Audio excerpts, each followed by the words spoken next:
I don't think people understand what it really takes to survive a Minneapolis winter with no home. When the temperature plunges to 0 degrees and the wind slices through every layer, the city transforms into a frozen gauntlet. For those living outside, every single day is a fight for survival, where even the smallest mistake can mean frostbite, hypothermia, or worse. In these brutal conditions, just a few hours outdoors can be deadly.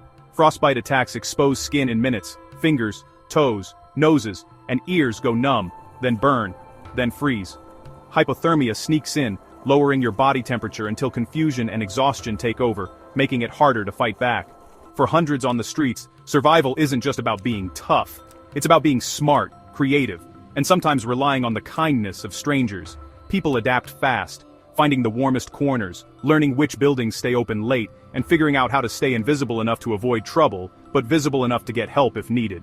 Everyday items become survival gear. Plastic bags are wrapped around feet before shoes to block out moisture and wind. Newspapers are stuffed inside jackets for insulation. Even cardboard is a lifesaver, lining sleeping spots to keep the frozen ground at bay. Survival strategies are shared and passed down, like how to build windbreaks from scavenged materials, or where to set up a tent that won't get swept away by city crews. Layering is everything. 2 pairs of socks, 3 shirts, a sweater, and a jacket if you're lucky. Some use hand warmers, but for many, a hot drink from a volunteer is the only warmth they'll get all day. Public spaces become lifelines. Libraries, transit stations, and hospital waiting rooms offer brief escapes from the cold. Some rotate between these places, timing their visits to avoid being asked to leave. Others risk using small stoves or candles in makeshift shelters, always weighing the danger of fire or carbon monoxide against the desperate need for heat. In this video, we'll expose the real strategies people use to survive. The shelters they build, the heat sources they rely on, the clothing tricks that mean the difference between life and death, and the daily routines that keep them going. You'll meet people like Marcus, who survived his first winter by sleeping in shifts, never letting himself get too cold or too tired. Experts will share tips on preventing hypothermia and frostbite, and we'll see how community outreach can mean the difference between hope and despair. This is a masterclass in surviving the unsurvivable, a look at the strategies, stories, and spirit that make it possible to endure a Minneapolis winter without a home. Through resilience, creativity, and community, people find ways to survive against impossible odds. Let's dive in and see how it's done. When night falls in Minneapolis, the danger intensifies, temperatures plummet, and the risk of hypothermia and frostbite skyrockets. Survival at night is earned through careful preparation, gathering supplies, reinforcing shelter, and managing every risk. A single mistake, like a wet blanket or a torn tent, can be catastrophic. Every decision is a gamble. Stay put and conserve energy, or risk moving for better shelter. The darkness is an active threat, and improvisation is key. For the homeless, sunrise isn't just a new day. It's a victory over the cold. Each night survived is a testament to human endurance. One man shared how he survived by finding a discarded sleeping bag and using cardboard for insulation. Practical advice includes layering clothing, using plastic bags to keep feet dry, and stuffing newspapers for extra insulation. Reinforcing shelters with tarps and duct tape, and creating windbreaks can make a significant difference. Staying informed about the weather and planning your night carefully can be life-saving. Seeking out public buildings for warmth and knowing where local shelters are can provide critical relief. Lighting small fires in safe areas and sharing warmth with others can help you make it through the night. Frostbite is a constant threat. One woman recounted how she lost feeling in her fingers after just a few minutes of exposure. To combat frostbite, people use hand warmers, wrap their hands in cloth, and blow warm air onto their fingers. Sharing body heat with a companion can be a lifesaver. One man described how he and a friend huddled together to survive a particularly brutal night. Cooking a simple meal or boiling water can provide much-needed warmth and energy. Reflective blankets and materials can help retain body heat. One survivor swore by a foil emergency blanket he found in a dumpster. Setting up windbreaks with found materials can block the chilling wind and make a significant difference in comfort and safety. Staying alert and aware of your surroundings is crucial. One individual shared how a flashlight helped him avoid dangerous situations at night. Finding a safe spot to sleep and securing your belongings can prevent theft and ensure a more restful night. Reinforcing your shelter with tarps and found materials can provide additional protection against the elements. Portable heating devices like small heaters can provide much-needed warmth, but they must be used with caution to avoid fire hazards. Using a buddy system to check on each other and provide mutual support can increase the chances of surviving the night. Setting up makeshift alarms or noise traps can alert you to potential dangers and give you time to react. Planning escape routes and discussing strategies with others can help you stay safe and find help if needed. Creating a comfortable sleeping area with layered blankets can improve rest and recovery. Using clothing for cushioning and creating a comfortable headrest can make a significant difference in sleep quality. Reinforcing your shelter with found materials can provide additional protection against the elements. Lighting small fires in safe areas and sharing warmth with others can help you make it through the night. Shelters might seem like the obvious answer to freezing nights, but for many people living on the streets, the reality is far more complicated. For some, the risks inside outweigh even the dangers of the cold. "I'd rather take my chances out here than lose everything I own," one man told us, shivering but resolute. Theft is a constant fear. Losing your only possessions can be life-threatening. According to a 2023 survey, over 60% of unsheltered people in Minneapolis cited theft as a top concern. One woman described waking up in a shelter to find her backpack, with her ID and medication, gone.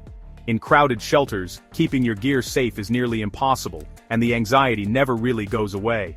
People often sleep with their arms wrapped around their bags, but even then, nothing is guaranteed. Losing your belongings in winter can be devastating. Sometimes it's a matter of life or death. One man recounted how his only winter coat was stolen in a shelter, forcing him back onto the streets with nothing but a thin sweater. Some choose the cold, where at least they can keep their things close and secure. For many, a tent or makeshift camp offers a sense of control and privacy that shelters simply can't provide. Strict rules, curfews, and traumatic past experiences also keep people away. "I can't handle the noise and the fights," a woman shared. "It's safer for me out here." Many shelters have zero-tolerance policies that can result in being turned away for minor infractions, leaving people stranded in the cold. Couples and pet owners often face separation in shelters. Nearly half of those surveyed said they avoid shelters because they can't bring their pets or stay with loved ones. One couple told us they'd rather sleep outside together than be split up for the night. The psychological toll of shelters is real. Many people struggle with anxiety, PTSD, or mental health challenges that are made worse by the noise, crowds, and lack of privacy. One man described the constant stress as like trying to sleep in the middle of a storm. For many, a tent isn't about comfort, it's about making the best of impossible choices. The sense of autonomy, even in the cold, can be a lifeline. Some have been banned from shelters due to past conflicts or misunderstandings, leaving them with no option but to stay outside. Others have experienced violence or harassment inside, making the streets feel safer by comparison. When you've lost trust in the system, and the risks inside feel greater than the cold outside, survival means doing what you must, even if that means braving a Minneapolis winter alone. Tents in snowy parks might look like shelter, but most are flimsy, three-season models never meant for sub-zero cold. Their thin fabric and lightweight poles are designed for mild weather, not the harsh biting winds and heavy snow that winter brings. In these conditions, a tent can feel more like a sieve than a sanctuary, letting in drafts and moisture that quickly sap away body heat. According to Dr. Emily Larson, a cold weather survival expert, most consumer tents simply aren't engineered for the kind of sustained, deep cold you see in Minneapolis winters. The insulation is minimal, and the structure can't withstand heavy snow loads or high winds. The technical limitations are stark. Most tents used by the homeless are made from single-layer polyester or nylon, which has an R value, the measure of thermal resistance, of less than 1. In comparison, even a basic insulated wall in a house has an R value of 13 or higher. The thin tent walls offer almost no barrier to the transfer of heat, and the zippers and seams are notorious weak points where wind and snow can easily penetrate. People modify them with tarps for windbreaks and insulation, creating pockets of still air. Tarps are draped over the top and sides, sometimes weighed down with rocks or snow to keep them from blowing away. This extra layer helps, but it's only a partial defense against the relentless cold.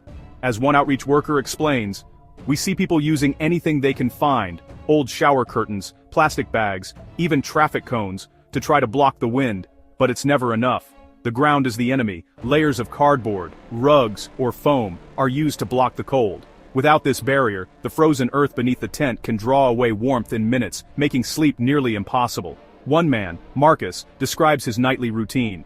"I stack cardboard, then a moving blanket, then my sleeping bag. Still, by 3 a.m., the cold creeps in and wakes me up."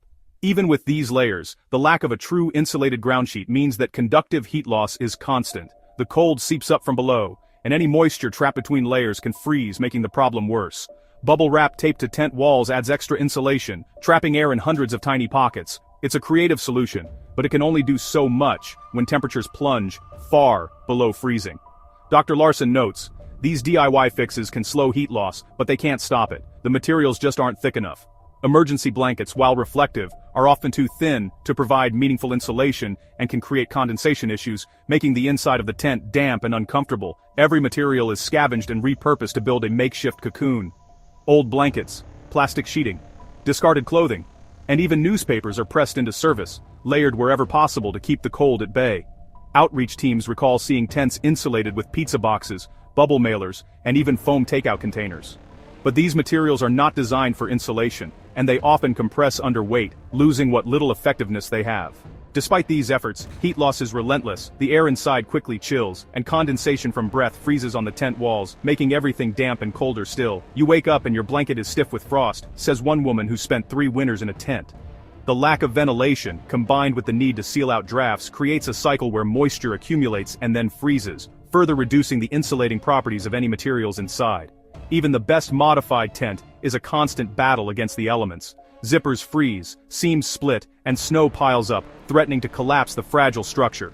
Dr. Larson warns, a heavy snowfall can flatten a tent in minutes. People have to get up in the night just to clear the roof. The lightweight aluminum or fiberglass poles used in most tents can snap under the weight of wet snow, and once a tent collapses, it can be nearly impossible to restore warmth or dryness. Ingenuity is everywhere, but the physics of winter are unforgiving. No matter how clever the fixes, the cold always finds a way in, seeping through every gap and seam. You can patch and patch, but the wind always finds a hole, says Marcus. Duct tape and plastic sheeting can only do so much, and repeated freeze-thaw cycles cause adhesives to fail and materials to become brittle. Survival means turning scraps into a fortress. It's a daily struggle to find new materials, patch holes, and reinforce weak spots, all in the hope of making it through another freezing night. Outreach workers say, we see people scavenging every day, always looking for that one thing that might make the difference. But the reality is that most of these makeshift solutions are temporary at best, and the constant exposure to cold can lead to frostbite, hypothermia, and long-term health problems. But even then, the cold is always winning. For those living in tents through winter, every night is a test of endurance, and every morning is a small victory against the season's brutal reality. As Dr. Larson concludes, tents are better than nothing, but in a Minneapolis winter, they're never enough. Some have tried to use alternatives like ice fishing shelters or 4-season mountaineering tents, which offer better insulation and stronger frames. However, these are expensive, heavy, and often impractical for people who need to move frequently or lack secure storage. Outreach teams sometimes distribute winter-rated sleeping bags or insulated mats, but supplies are limited, and not everyone receives them. Ultimately, the only truly effective solution is access to heated indoor spaces, warming centers, shelters, or transitional housing. Until then, those living in tents must rely on creativity, resilience, and the hope that their makeshift defenses will hold out against the cold, one night at a time. In the brutal cold of a Minneapolis winter, blankets are not just comfort, they are a lifeline. In every encampment, the value of a blanket is measured in degrees of survival. The more you have, the better your chances. People gather all types, thick wool army blankets, prized for their density and ability to insulate even when wet. Lightweight fleece throws, which add softness and trap body heat. Heavy cotton quilts, sometimes used for extra padding. And emergency mylar blankets, which reflect heat back toward the body and serve as a crucial first layer.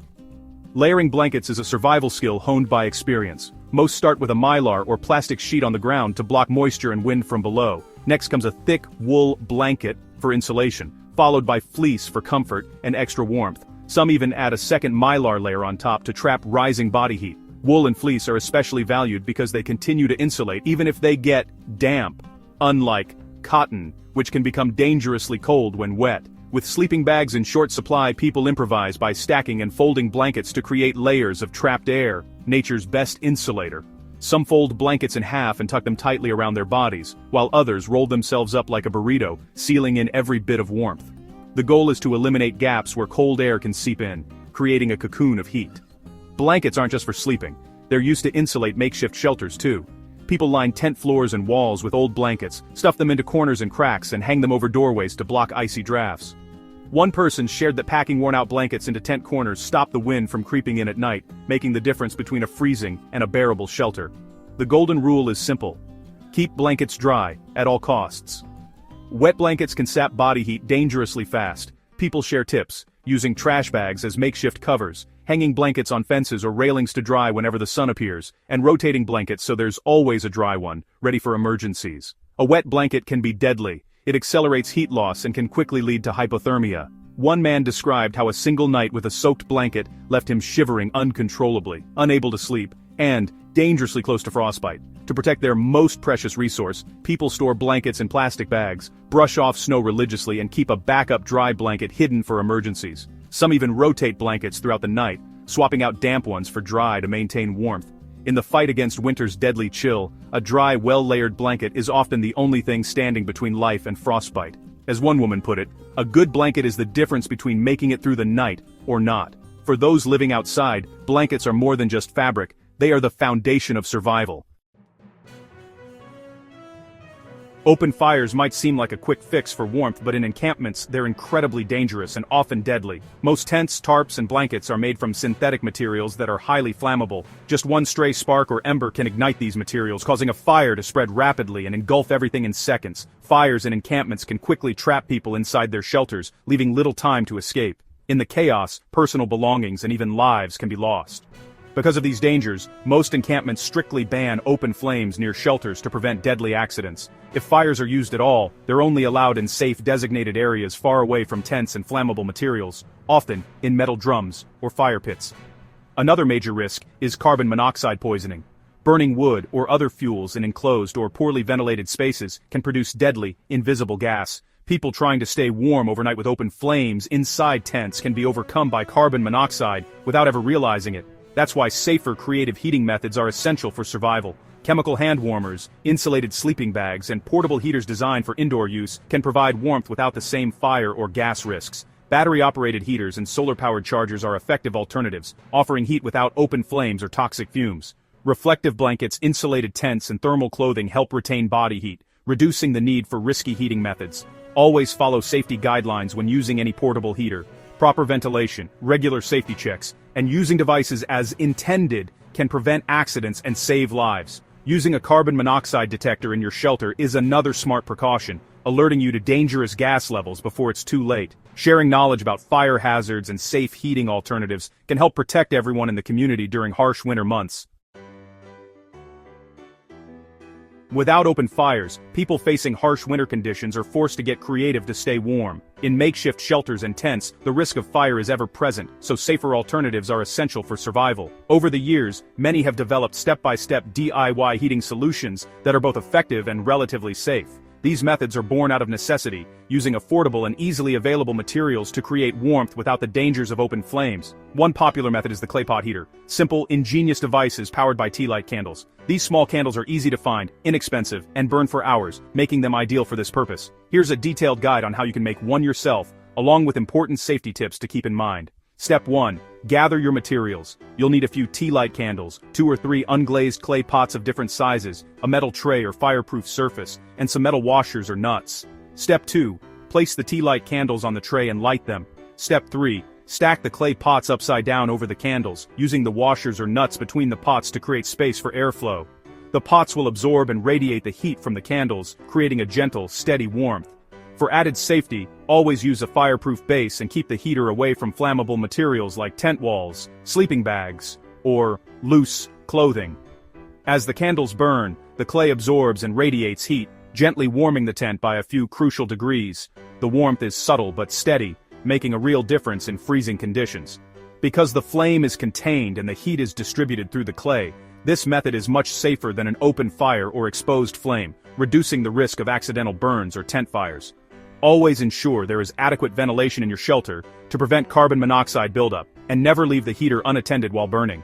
Many who have used this method report that a well-made clay pot heater can raise the temperature inside a small tent by 5 to 10 degrees, enough to stave off hypothermia and make the cold more bearable. One user shared, "It's not like being at home, but it takes the edge off the cold and helps me get through the night." For best results, use multiple small heaters rather than one large one, and always monitor the candles to ensure they don't burn out unexpectedly. In sub-zero weather, those few degrees can be absolutely critical, turning a dangerous night into survivable. And so, I was skeptical at first, but after trying it, I could actually feel the difference. It's a lifesaver. Remember, always have a backup plan for emergencies, such as extra blankets, or a way to signal for help if needed. Beyond the clay pot heater, other safe DIY heating options include using hot water bottles, chemical hand warmers, or insulated sleeping systems. The key is to combine multiple strategies: layering clothing, insulating your shelter, and using safe heat sources to maximize warmth and safety. It's a testament to human ingenuity, surviving the cold through basic physics, resourcefulness, and a little bit of creativity. For many, these DIY solutions are more than just clever hacks, they're essential tools for making it through the harshest nights. The tin can heater, or hobo stove, is just one example of DIY ingenuity on the streets. With a few simple tools and discarded materials, people transform trash into life-saving warmth. A coffee can with holes becomes a mini wood stove, burning twigs or wax-soaked cardboard. To make one, punch holes near the base for airflow, fill with dry fuel and light it up. Some even use stacked soda cans to build a rocket stove, which channels heat efficiently and burns cleaner. Clay pots, when inverted over candles or small flames, trap and radiate heat, turning a few household items into a surprisingly effective heater. These setups are used for quick heat or cooking, but must be handled carefully due to open flames and hot surfaces. Always use gloves or improvised pot holders and set up on non-flammable surfaces. For extra efficiency, some people line a cardboard box with foil and place the heater inside, reflecting more warmth outward. Some use alcohol burners, made from soda cans or small jars, fueled by rubbing alcohol or even hand sanitizer gel. Long-burning candles, or a cluster of tea lights under a clay pot, can provide enough warmth to take the edge off the cold. Building a windbreak with bricks or scrap metal helps keep the heat where it's needed most. The key is recycling, turning trash into a vital heat source. Even foil from food wrappers, old oven racks, or broken appliances get repurposed for efficiency.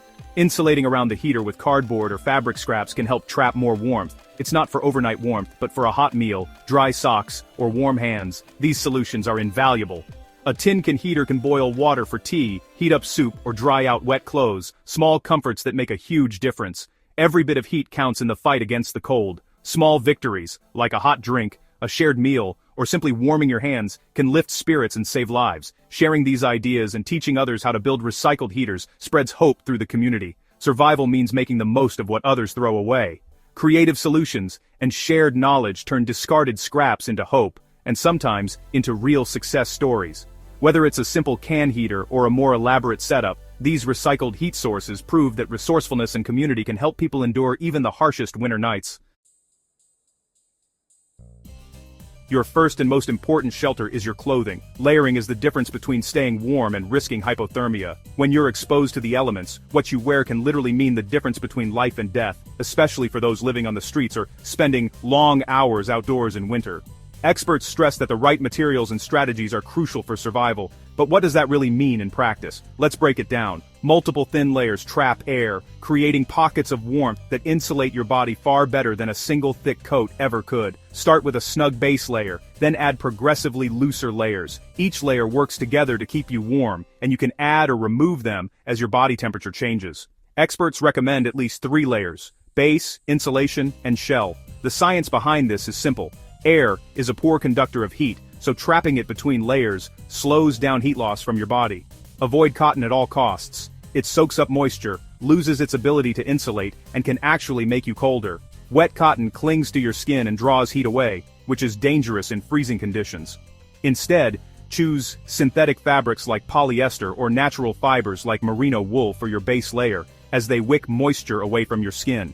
Material science shows that synthetic fibers have a structure that repels water and dries quickly, while merino wool can absorb moisture but still insulate, thanks to its unique crimped fibers.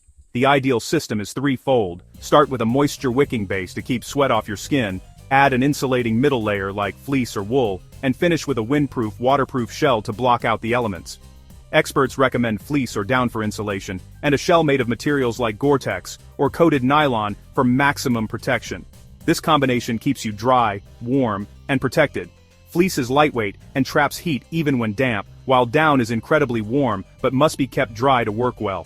Modern shells use advanced membranes that let sweat escape but keep rain and wind out. Assembling this perfect system from donations or limited resources is tough, so people improvise, layering multiple socks, wearing several pairs of pants, and using whatever clothing they can find to build up insulation. Every extra layer helps. If you can, prioritize wool or synthetic socks and avoid cotton on your feet. In real-world situations, people often use plastic bags between sock layers to keep feet dry, or wrap scarves and shirts around their legs for extra warmth. Even newspaper can be stuffed inside clothing for added insulation. Boots, wool socks, hats, and gloves are priceless in the cold. These items protect your extremities, which are most vulnerable to frostbite and heat loss. Experts suggest mittens over gloves for better warmth and recommend layering thin gloves under mittens if possible. If you don't have boots, wrap your feet in plastic and then in extra socks to keep them dry. Always cover your head and neck. Up to 30% of body heat can be lost through an uncovered scalp. Wet clothes or exposed skin can be fatal, especially when temperatures drop below freezing. Even a small patch of exposed skin can quickly become frostbitten. Always cover as much skin as possible and change out of wet clothing immediately if you can. In emergencies, use plastic bags, garbage bags, or even cardboard as makeshift barriers against wind and moisture. Every layer you add is another shield against the relentless cold, helping you retain precious body heat and stay safe. Experts recommend adjusting your layers as you move or rest to avoid sweating, which can chill you later. If you start to sweat, open your jacket or remove a layer to let moisture escape, then bundle up again when you stop moving. The right clothing is survival's front line, standing between you and the harsh winter environment. Choose materials and layers wisely, and always be prepared to adapt as conditions change. Remember, wind can strip away heat fast. Even a light breeze can make freezing temperatures feel much colder, so a windproof outer layer is essential. Losing heat to wet or wind is a mistake you can't afford, so layer up, stay dry, and protect yourself from the cold at all costs. If you can, follow expert advice. Avoid cotton, use wool or synthetics, and always keep your core and extremities covered. In the real world, creativity and resourcefulness are just as important as high-tech gear. Use what you have, layer smart, and never underestimate the power of a well-chosen piece of clothing to save your life. Your body is a furnace. Food is the fuel. The science is simple. When you eat, your body breaks down food through digestion, a process that actually generates heat, known as diet-induced thermogenesis. Choosing the right foods and drinks can make a huge difference in how warm you feel, especially when temperatures drop below freezing. High-calorie, high-fat, and protein-rich foods like nuts, cheese, peanut butter, and chocolate help your body generate heat and maintain core temperature. Fats and proteins take longer to digest than simple carbs, so they provide a slow, steady release of energy and warmth. For breakfast, try instant oatmeal with added nuts or dried fruit. For snacks, trail mix, granola bars, and nut butters are compact, calorie-dense options that are easy to carry and eat on the go. Hot meals and drinks provide immediate warmth and long-lasting energy. Even instant soups or noodles can be a lifesaver, as the warmth from the food helps raise your core temperature. Hearty options like canned chili, stew, or beans are filling and packed with protein. If you have access to a heat source, heating your meals whenever possible is worth the effort. Soup kitchens and outreach vans offering hot food are lifelines. These meals are often designed to be high in calories and nutrients, giving you the energy you need to fight the cold. Take advantage of these resources whenever possible, and don't hesitate to ask about seconds or leftovers for later. Carry a thermos of hot water, tea, or coffee. Sipping hot liquids throughout the day not only keeps your core temperature up, but also helps you stay hydrated, something that's easy to forget in cold weather. Herbal teas, instant coffee, or even hot water with a bit of sugar can provide both warmth and a quick energy boost. If you can, keep your thermos tucked inside your coat to help it stay warm longer. Plan ahead. Stock up on calorie-dense, non-perishable foods like canned meats, beans, nut butters, and energy bars. Organize your food so you can eat small amounts regularly, keeping your energy steady and your body producing heat. Eating every few hours is better than having one big meal, as it keeps your metabolism active and your internal furnace burning. In winter, every bite is another log on your internal fire. Choose foods that fuel you. Fats, proteins, and complex carbs. Eat often, and drink hot liquids to stay warm from the inside out. With the right nutrition and a little planning, you can help your body fight the cold and keep your energy up, no matter how low the temperature drops.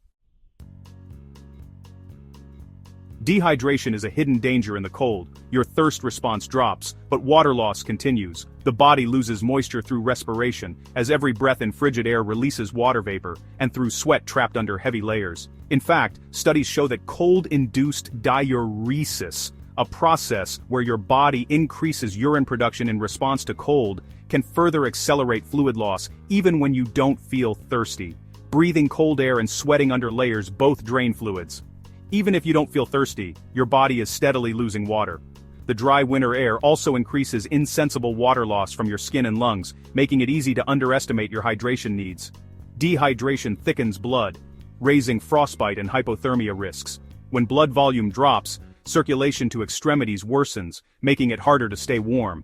Scientifically, as plasma volume decreases, your heart works harder to pump blood, and your body's ability to regulate temperature is compromised. Hot drinks encourage fluid intake, but avoid too much caffeine, which can increase urination. Warm water, herbal teas, and broths are ideal for hydration and comfort. Broths also provide essential electrolytes, helping to replenish what's lost through sweat and urine. Electrolytes like sodium, potassium, and magnesium are lost through sweat. These minerals are crucial for nerve signaling, muscle contraction, and maintaining fluid balance. Adding a pinch of salt to water or consuming salty snacks helps your body retain fluids and maintain nerve and muscle function. If you have access, foods like bananas, nuts, and leafy greens can help restore potassium and magnesium. Carry water in insulated bottles to prevent freezing, and sip small amounts regularly instead of waiting until you're thirsty. Drinking too much at once can overwhelm your kidneys and lead to more fluid loss. If possible, use electrolyte tablets or sports drinks for balanced hydration, especially after heavy exertion or sweating. Survival is about balancing the body's chemistry, not just fighting the cold. Proper hydration and electrolyte management keep your body functioning, your mind clear, and your chances of surviving the winter much higher. Remember, monitor the color of your urine. Pale yellow means you're hydrated, while dark yellow is a warning sign. Make hydration a habit, not an afterthought, and your body will be better equipped to handle the harsh Minneapolis winter. Each day is carefully mapped out, every hour, a strategic mission to maximize warmth and minimize exposure. Planning starts the night before, with a review of weather forecasts and a checklist of priorities for the next day. Routines are built around the coldest and warmest parts of the day, with activities scheduled to avoid being outside during the most dangerous hours. Mornings begin at warming spots. Timing is everything, so people plan to arrive just as doors open to secure a place inside. Coffee shops, libraries, and other public spaces are prioritized for warmth, Wi-Fi, and rest. Early arrival means a better chance at a comfortable spot. Transit stations offer warmth and a place to regroup. Indoors, people dry clothes, charge phones, and take stock of supplies. Organizing belongings, planning meals, and checking supply levels are all part of the daily routine. Prioritizing tasks like drying wet gear or charging devices ensures nothing is left to chance. Time management is crucial. Meals, rest, and movement are scheduled to avoid the coldest hours outside. Activities like walking between locations or running errands are planned for midday, when temperatures are highest. The day is mapped around resource access, weather forecasts, and available shelter. Alarms and reminders help keep the schedule on track, ensuring no opportunity for warmth is missed. As night approaches, routines shift to shelter repairs, meal preparation, and securing a safe place to sleep. Prepping for the cold means layering up, checking for drafts, and making sure all essentials are within reach. Every step is planned to conserve body heat and energy. Every action is deliberate. Each step, each decision, a calculated move in the race against dropping temperatures. Prioritizing warmth, safety, and resource management is a constant balancing act. Survival is a cycle of constant planning, time management, and adaptation, where routines, prioritization, and flexibility are the keys to staying warm through the harshest winter days and nights. Survival isn't about one trick, it's the synergy of every strategy working together. In Minneapolis, those who make it through the harshest nights are the ones who combine every tool, every lesson, and every bit of grit they have. Let's look at how these strategies come together in real life. Layered clothing, insulated tents, DIY heaters, hot food, and daily planning all reinforce each other. For example, one group in South Minneapolis pooled their resources to buy a propane heater, then rotated it between tents each night. When one person's tent rips, another lends a tarp. When food runs low, a neighbor shares a meal. These acts of solidarity are as vital as any gear. Each element is essential. Failure in one can unravel the rest. Take the case of Marcus, who lost his boots to a leak in his tent. His neighbors quickly offered dry socks, plastic bags, and a spot by the fire to dry out. Real-life stories like this show that teamwork and quick thinking can turn disaster into survival. You must be a builder, nutritionist, planner, and survivor, all at once. People who survive the winter often credit their success to learning from others, adapting fast, and never giving up. In one camp, a nightly meeting helps everyone plan for the next day: who will collect water, who will check on the elderly, and who will scout for donated supplies. The margin for error is razor thin. But every day people prove that resilience and hope can outlast even the coldest nights. In one case, a group started a buddy system to check on each other every few hours, preventing hypothermia from going unnoticed. Wet boots, missed meals, or a ripped tent can be catastrophic. Yet, countless stories show how a helping hand or a shared resource can make all the difference. In one instance, a local outreach group delivered hot soup and dry socks just as a blizzard hit, saving several people from frostbite. It's a complex juggling act, demanding resilience and resourcefulness, but it's also about community, about lifting each other up when the odds are stacked against you. Integrated approaches, like skill-sharing workshops and group supply runs, make everyone stronger. Survival is the sum of many small victories. Every warm meal, every fixed tent, every shared smile is a win. In one camp, people keep a victory board where they write down every success, no matter how small, to keep spirits high. Every night survived is proof of extraordinary human ingenuity. If they can do it, so can you. Never underestimate the power of combined strategies, community, and the will to keep going. The stories from these camps show that when people work together, adapt, and share what they know, survival isn't just possible, it's a testament to the strength of the human spirit. Surviving a Minneapolis winter without a home is not just about braving the cold, it's a profound testament to human resilience. Each day people face biting winds and freezing nights, yet they find ways to keep going, drawing on reserves of strength and hope that many of us can only imagine. The will to survive is more than just physical endurance, it's psychological resilience. Many find motivation in the smallest victories, a warm meal, a dry pair of socks, or a friendly face. One man shared, "Every sunrise is a victory," reminding us that hope can be found in simply making it through another night. Another woman, despite her own struggles, shared her blanket with a stranger, saying, "We're stronger together." These moments of kindness and solidarity become lifelines in the harshest conditions. The strategies people use, layering clothes, finding sheltered corners, sharing resources, aren't just clever, they're essential skills in a daily battle for life. But, beyond survival tactics, it's the mental determination, the refusal to give in to despair, that truly defines their strength. Hope is found in small acts, a hot drink from a volunteer, a kind word, a safe place to rest, or even a moment of laughter shared with others facing the same struggle. Psychological resilience is built on community and connection. Many survivors talk about the importance of looking out for one another, forming bonds that help them push through the darkest nights. A young man described how sharing stories and advice with others gave him the motivation to keep going, while a mother spoke of her determination to protect her children, saying, "They're my reason to fight every day."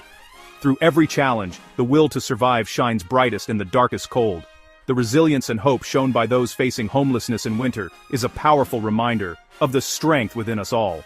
You can be part of this story, support your local shelters, volunteer, or donate to outreach groups making a difference.